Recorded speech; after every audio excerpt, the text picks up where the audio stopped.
Bismillahirrahmanirrahim. Alhamdulillahi hamdan katsiran tayyiban barakan fihi kama yuhibbu rabbuna wa yardah.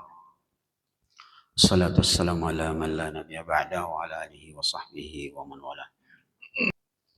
Yaqulu rabbuna tabaraka wa ta'ala fi muhkamit tanzil wa huwa asdaqul qailin. A'udzu billahi minasyaitonir rajim. Ya ayyuhalladzina amanu taqullaha haqqa tuqatih wa la tamutunna illa wa antum muslimun. Allahumma salli ala Muhammadin wa ala alihi wa sahbihi wasallam. Allahumma allimna bima yanfa'una wa anfa'na bima 'allamtana wa zidna ilman warzuqna fahman. Assalamualaikum warahmatullahi wabarakatuh.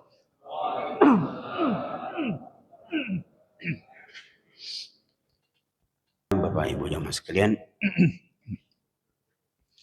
subuh hari ini kita berada dalam keadaan baik, dalam keadaan sehat, dan tentu ini adalah nikmat yang besar untuk kita sekalian,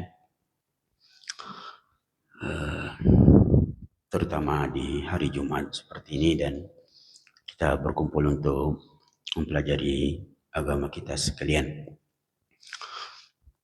Izinkan untuk saya mengulang satu hadis berita gembira kepada kita semua yang bersengaja datang ke masjid untuk mempelajari agama kita ini, bahwa Rasulullah Sallallahu Alaihi Wasallam bersabda, "Man raha ilal masjid," barang siapa yang bersengaja berjalan menuju masjid, liyata'allama khairan aw yu'allimah, untuk mempelajari sebuah kebaikan atau mengajarkannya, illa kana lahu ka ajril haji tamma hajjatuh. Barang siapa yang bersengaja berjalan menuju masjid, tidaklah itu dilakukan kecuali untuk mendapatkan, mempelajari kebaikan atau mengajarkan kebaikan itu, kecuali baginya pahala seperti pahala haji sempurna hajinya. Mudah-mudahan ini sering akan menjadi motivasi kepada kita sekalian untuk selalu bersemangat mempelajari agama kita yang diturunkan Allah kepada Rasulnya Sallallahu Alaihi Wasallam. Untuk itu, Bapak Ibu jamaah sekalian, mari kita bersalawat kepada Nabi kita, Nabi besar Muhammad Sallallahu Alaihi Wasallam. Bapak Ibu jamaah sekalian, insyaallah kita lanjutkan pembahasan kita di surah Al-Baqarah, masih di ayat ketiga, ujung ayatnya ketika Allah mengatakan, alladzina yu'minuna bil ghaibi wa yuqimuna as-salata wa mimma razaqnahum yunfiqun. Ciri orang-orang yang bertakwa, yu'minuna bil ghaib, mereka beriman kepada hal-hal yang gaib, yang ini sudah kita jelaskan. Wa yuqimuna as-salat, mereka mendirikan salat, alhamdulillah juga sudah kita jelaskan. Wa mimma razaqnahum yunfiqun, ujung ayatnya, dan mereka dari apa-apa yang kami rezekikan pada mereka, mereka menginfakkannya. Ulama menjelaskan bahwa ayat tersebut, ujung ayatnya wa mimma razaqnahum yunfiqun, maknanya bisa dua. Yang pertama, maksudnya membayar zakat, mengeluarkan hartanya dari apa yang Allah rezekikan kepadanya, dan itu merupakan dalam bentuk zakat. Yang kedua, Bapak Ibu jamaah sekalian, makna wa mimma razaqnahum yunfiqun, mereka menginfakkan atau mengeluarkan hartanya sebagai bentuk nafkah, ya. Nah, untuk itu supaya lebih jelas penjelasan tentang kalimat nafkah. Mereka menafkahkan harta-harta mereka, maka mari kita lihat penjelasan ayat ini pada ayat 215, masih di surah Al-Baqarah.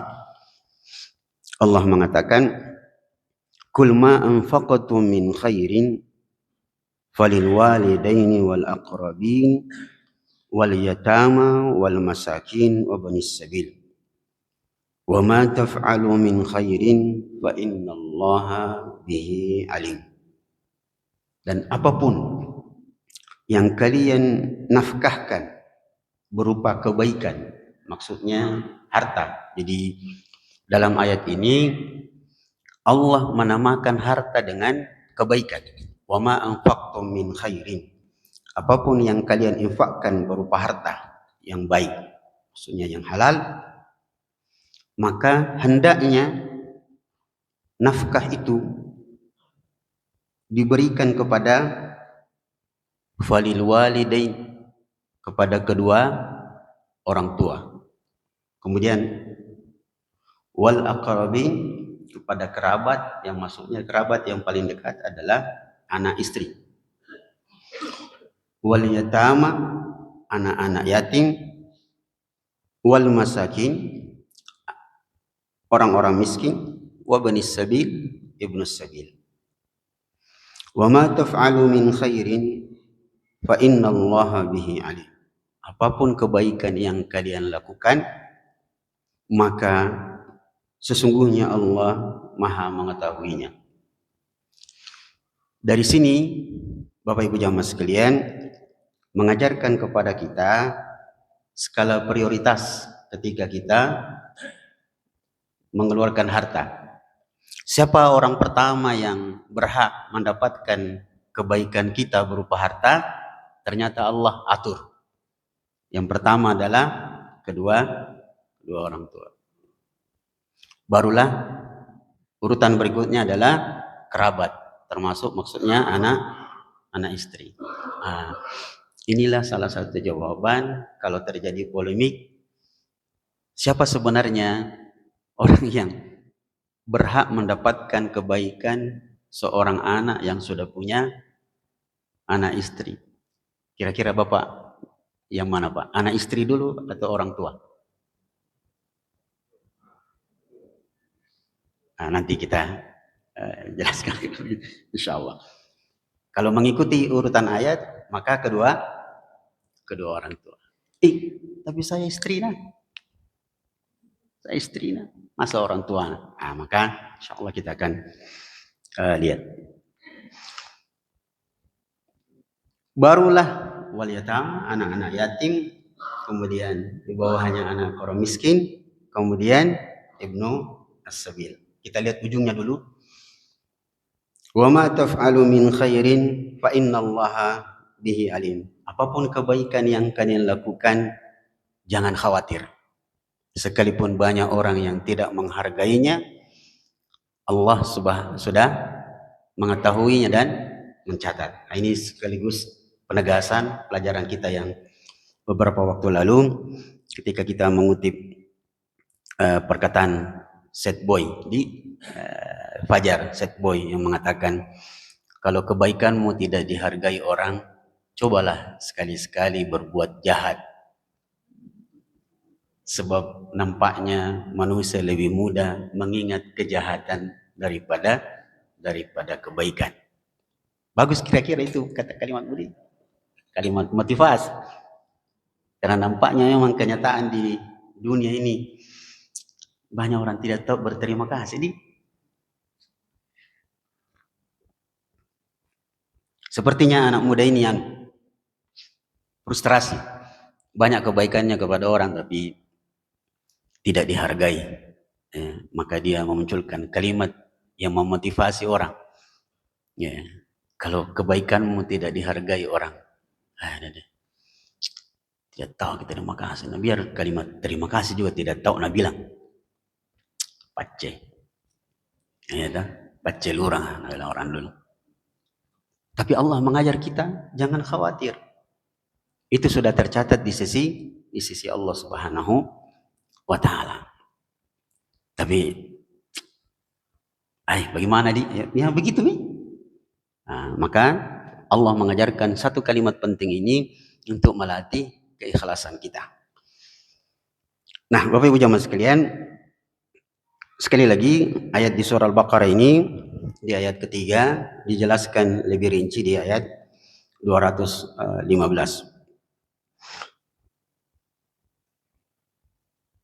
Kalau kita mau lihat ayat berikutnya sebagai pendukungnya lagi, Ibu bisa lihat masih di surah Al-Baqarah ayat 177, Allah mengatakan walakinnal birra man amana billahi wal yawmil akhir wal malaikati wal kitabi wan nabiyyin wa atal mala ala hubbihi dzawil qurba, dan mereka memberikan hartanya kepada kerabat-kerabatnya. Nah, Bapak Ibu jamaah sekalian,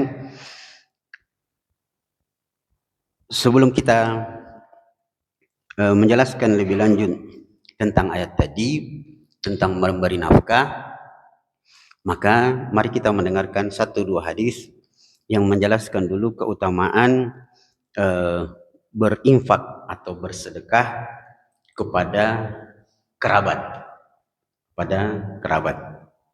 Dan nanti hadis berikut ini infak yang diberikan istri kepada suaminya. Kita dengarkan hadisnya dulu.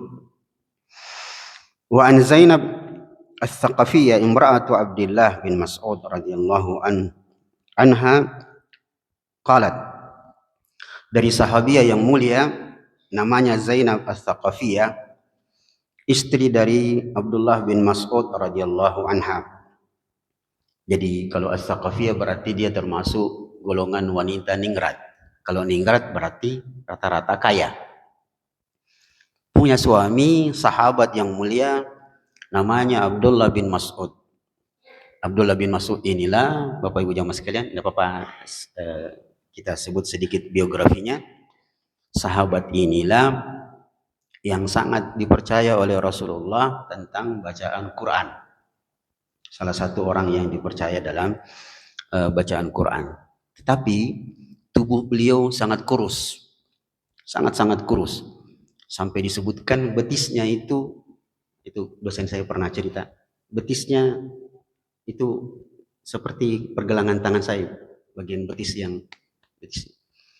Satu saat beliau manjat pohon korma, kemudian tersingkap betisnya oleh angin, maka sahabat yang lain karena merasa lucu dengan bentuk betisnya yang kecil itu, kurus krempeng, para sahabat yang melihat itu sempat tertawa.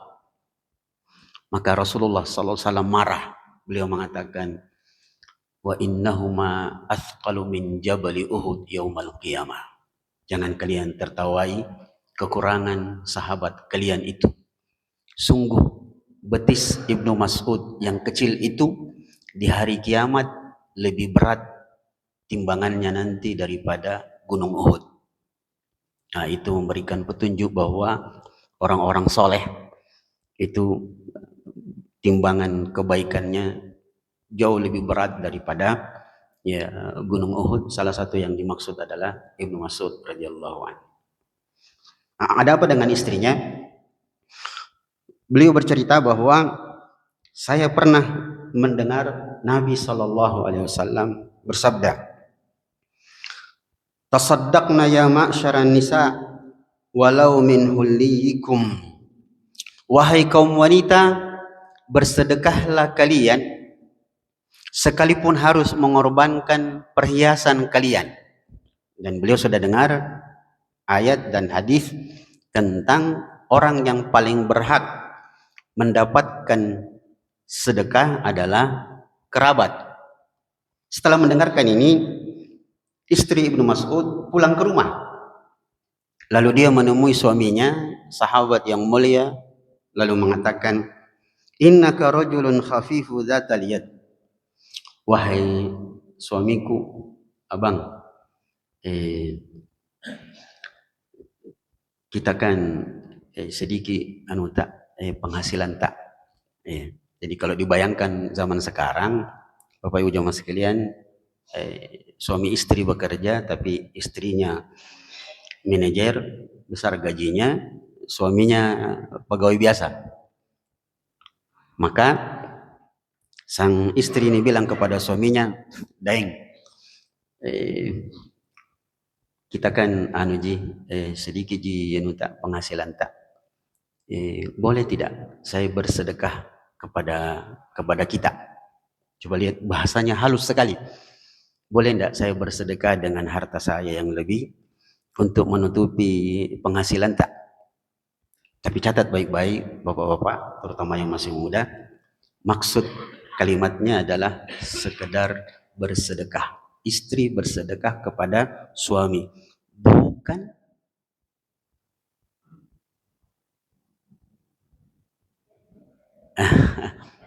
bukan memberi nafkah. Bukan. Tidak boleh istri menjadi tulang punggung dalam rumah tangga. Tidak boleh. Tidak boleh. Istri itu tulang rusuk. Tidak boleh dipaksa menjadi tulang punggung. Kalau suami yang asalnya tulang punggung, jabe, lalu mau jadi tinggal saja di rumah, dikhawatirkan dia menjadi tulang lunak. Karena ada tahun laki-laki begitu. Sekarang banyak sengaja cari calon istri, dia bilang biar mi janda, yang penting kaya. Ini laki-laki kuras siri ini, tidak mau bekerja. Tidak boleh istri dijadikan tulang punggung, kemudian suami berleha-leha di dalam rumah. Itu laki-laki zalim, sangat berbahaya. Jangan kalau ada anak tak mau dikasih kawin, periksa baik-baik itu laki-laki, seperti gaya orang tua dulu. Yang pertama diperiksa orang tua terhadap laki-laki yang mau melamar anaknya adalah tangannya, kasar dia suka bekerja atau tidak. Kalau tidak ya masalah. Jadi tidak boleh istri jadi tulang punggung. Kalau sekedar membantu, dia boleh. Tapi kalau jadi tulang punggung betulan, masalah. Di Arab Saudi, Bapak Ibu jamaah sekalian, apa-apanya saya putar-putar sedikit. Di Arab Saudi, itu madhabnya oleh negara bermadhab Hambali, Imam Ahmad. Tetapi dalam sisi perkawinan, itu memakai madhab Maliki. Saya tahu persis karena ada beberapa teman saya dulu di Saudi, orang-orang Arab. Saya sempat bercanda, boleh tidak saya menikah dengan orang Arab? Saya bilang tidak mungkin. Saya bilang kenapa? Dia bilang, pertama Anda bukan orang Arab. Yang kedua, masalah harta. Di Arab Saudi ini, itu ada fatwa bahwa wanita jika mau dinikahi oleh laki-laki, maka laki-laki itu harus mempersiapkan banyak hal. Salah satunya uang yang sangat banyak. Kenapa? Karena di Arab Saudi istri kewajibannya cuma dua, taat kepada Allah dan melahirkan anak-anak dari suaminya. Urusan yang lain bukan urusan istri. Bahkan ke pasar, itu yang pergi di pasar laki-laki. Tidak ada ceritanya istri pergi di pasar di sana. Tapi ada kuliah pergi di itu bukan pasar, mall, cari belanjaan yang mewah-mewah. Jadi begitu seharusnya. Istri itu betul-betul seperti ratu, betul-betul nyonya, nyonya, bukan nyapu, nyetrika, bukan. Kewajiban istri cuma taat kepada Allah dan kepada suaminya, melahirkan anak-anaknya dan merawatnya, selesai. Jadi kalau mau kawin sama orang Arab, siapkan segala hal. Nah, kita kembali ke hadis. Maka istri dari Ibnu Mas'ud ini mengatakan, "Daeng, kita ini sedikit penghasilan tak. Bolehkah saya bersedekah kepadamu dengan kelebihan harta saya. Coba kita dengarkan jawaban sang suami sahabat yang mulia ini, bukan gaya laki-laki zaman sekarang. Memang begitu, kau banyak wan tidak nu kasih juga. Tapi sang suami ini mengatakan,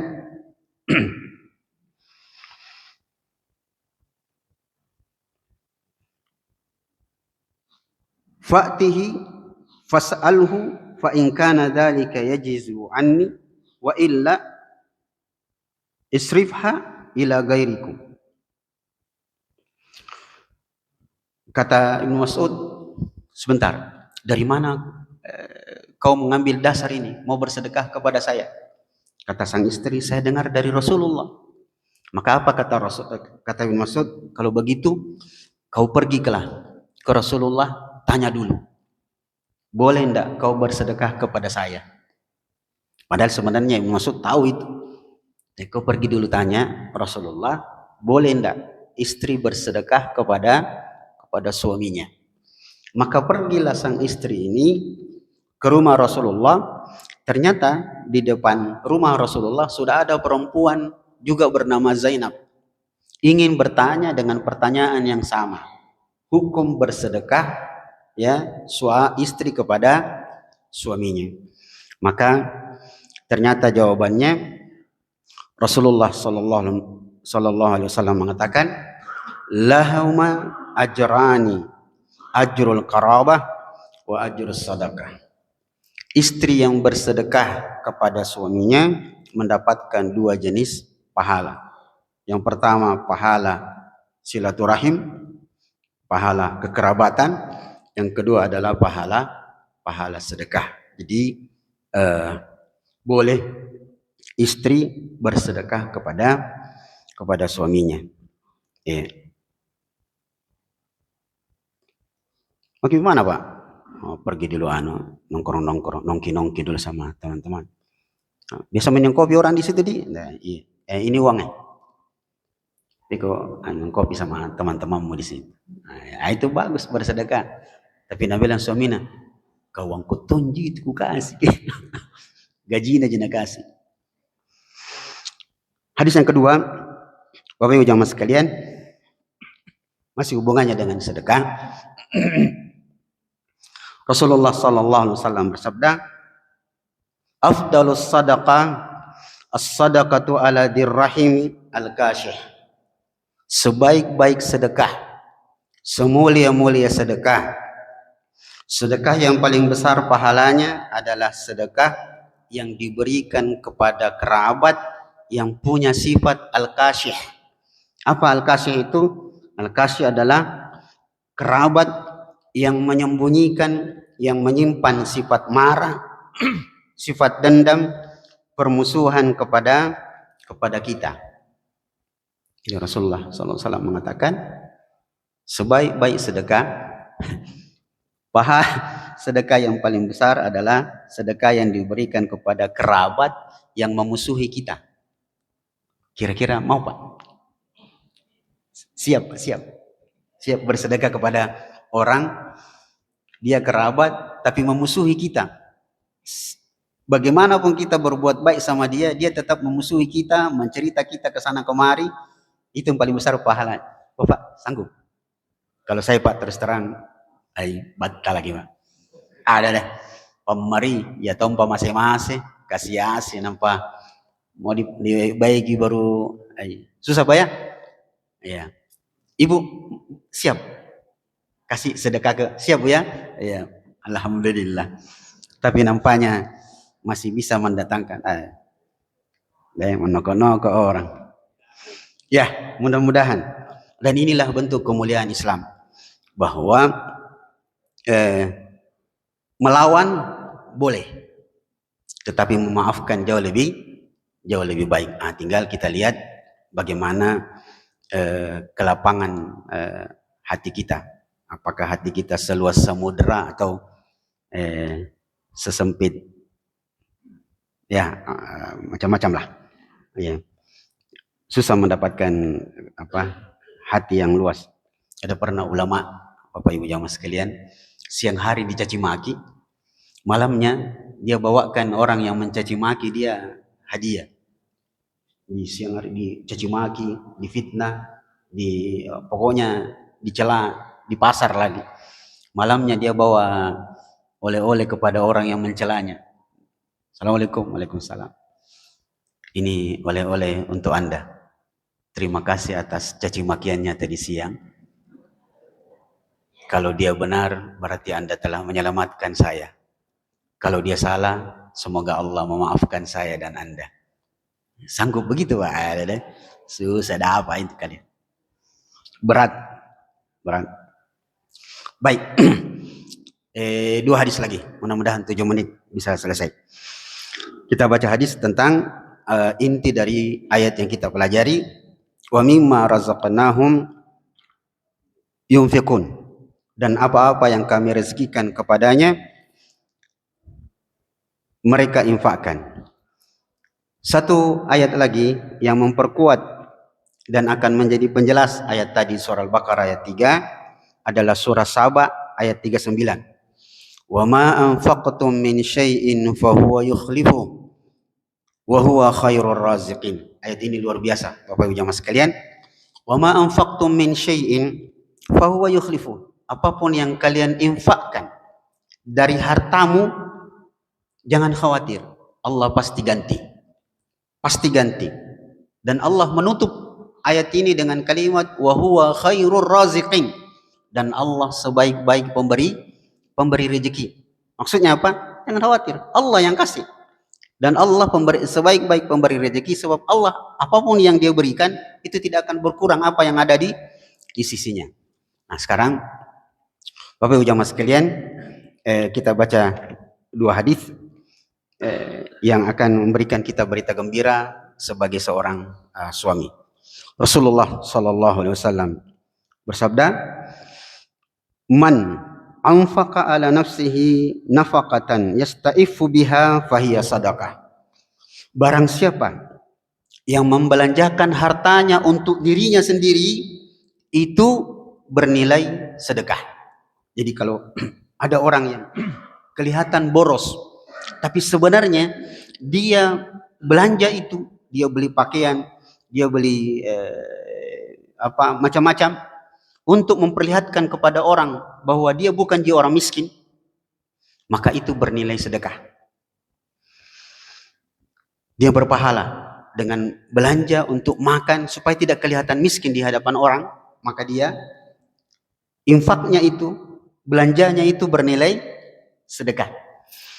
Wa man anfaqa ala imratihi wa waladihi wa ahli baitihi fahiya sadaqah. Barang siapa yang bernafkah, mengeluarkan hartanya untuk menghidupi istrinya, anak-anaknya, dan orang yang tinggal di dalam rumahnya, maka itu bernilai sedekah. Ini berita gembira untuk kita sebagai seorang suami yang umumnya bahkan sudah menjadi dasar kalau kita ditanya, kenapa capek-capek cari nafkah? Pasti jawaban kita, saya cari nafkah untuk anak istri saya. Ternyata kita capek-capek kerja lalu memberikan nafkah kepada anak istri, itu bernilai sedekah. Dia berpahala. Bahkan hadis berikut ini sangat menggembirakan untuk kita para laki-laki, para suami, untuk tidak tahan-tahan hartanya, uangnya untuk anak istrinya. Kita dengarkan hadis dengan sanad yang sahih oleh Imam Muslim. Rasulullah SAW bersabda dari Abi Hurairah radhiyallahu an, "Dinarun anfaqtahu fi sabilillah wa dinarun anfaqtahu fi raqabah." 1 dinar yang engkau nafkahkan, infakkan untuk fi sabilillah, perang. Besar pahalanya apa toh? Berinfak untuk perang di jalan Allah, pahalanya sangat besar. Wa dinarun anfaqtahu fi raqabah, 1 dinar yang engkau infakkan untuk memerdekakan 1 orang budak, besar pahalanya. Wa dinarun tasaddaqta bihi ala miskin, 1 dinar yang kau nafkahkan, kau sedekahkan untuk orang miskin. Wa dinarun anfaqtahu ala ahli, dan 1 dinar yang kau sedekahkan, nafkahkan untuk keluargamu. Kira-kira mana yang lebih besar pahalanya, Pak? Di urutan pertama disebut fisabilillah. Kemudian memerdekakan budak. Kemudian kepada orang miskin. Kemudian sedekah kepada anak istri. Yang mana lebih besar pahalanya? Ternyata betul. Rasulullah SAW mengatakan, "A'zamuha ajran alladhi anfaqtahu ala ahli." Yang paling besar pahalanya adalah harta 1 dinar, 1 rupiah yang kau sedekahkan, yang kau nafkahkan kepada anak istri. Nah, ini memberikan petunjuk bahwa jangan kikir sama anak istri. Karena kenyataannya memang di lapangan ada tuh orang kalau sama orang lain royal sekali. Tapi kalau sama anak istri gigili sampai ada anak-anak pernah bilang, "Bapak iya, kalau itu sana nak kasih untuk bukan anak-anak janda ya. Itu sana nak kasih limpu. Kalau kita uang parkir." Nah, itu bisa ditelusuri ini apa niatnya. Harusnya anak istri dulu. Anak istri dikasih kasih senang-senang dulu. Baru orang lain. Izinkan saya satu hadis lagi. Ini mudah-mudahan bisa jadi bahan kita diskusi. Rasulullah SAW bersabda, saya selalu senyum-senyum baca hadis-hadis yang begini, Pak, terutama yang terakhir ini. Rasulullah SAW bersabda, "Ma at'amta ala nafsika fahuwa laka sadaqah." Apa saja yang kau nafkahkan untuk dirimu sendiri itu bernilai sedekah. Wa ma at'amta zaujak fahuwa laka sadaqah. Dan apa yang kau nafkahkan untuk anak istrimu, dia bernilai sedekah. Wa ma at'amta khadimak fahuwa laka sadaqah. Dan apa yang kau berikan kepada pembantumu itu bernilai sedekah. Kalimat pertamanya yang membuat saya selalu tersenyum, apa yang kau nafkahkan, uang yang kau keluarkan untuk belanja sehari-harimu, untuk kebutuhan pribadimu, itu bernilai sedekah. Apa yang membuat saya tersenyum? Karena ternyata ada orang sama dirinya sendiri itu kikir, Pak. Ada orang kikir sama dirinya sendiri. Iya. Dan saya mengenal orang dulu waktu masih sekolah di Madinah. Saking kikirnya kepada dirinya sendiri, padahal kita dapat beasiswa itu 850 real per bulan. Ya, kita kan biasa makan sampai menghabiskan sampai 2/3 beasiswa itu. Dia sehari-hari itu cuma makan roti dan minum air. Makanya kurus. Dia tidak mau kasih kalau beli saja. Yang penting untuk kesenanganmu. Maka ini perlu untuk kita perhatikan. Ya, kalau ada kita mau makan, beli saja. Yang penting sudah dipersiapkan semuanya. Wah, ini insya Allah belanja memang nih. Jangan ditahan. Nanti sakit nikah. Orang yang selalu berpikir nanti sakit mau masuk rumah sakit, berarti kau persiapkan menton diri untuk sakit. Jangan begitu. Pokoknya beli makanan, berinfaklah untuk dirimu, dan itu untuk kesehatanmu juga.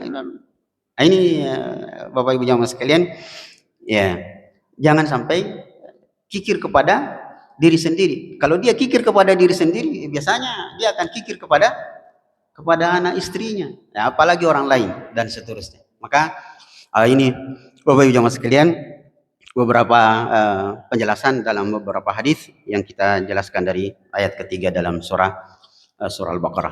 Mudah-mudahan bermanfaat. Semoga Allah Subhanahu wa taala selalu memberikan taufiknya kepada kita sekalian. Mohon maaf jika ada hal-hal yang kurang berkenan.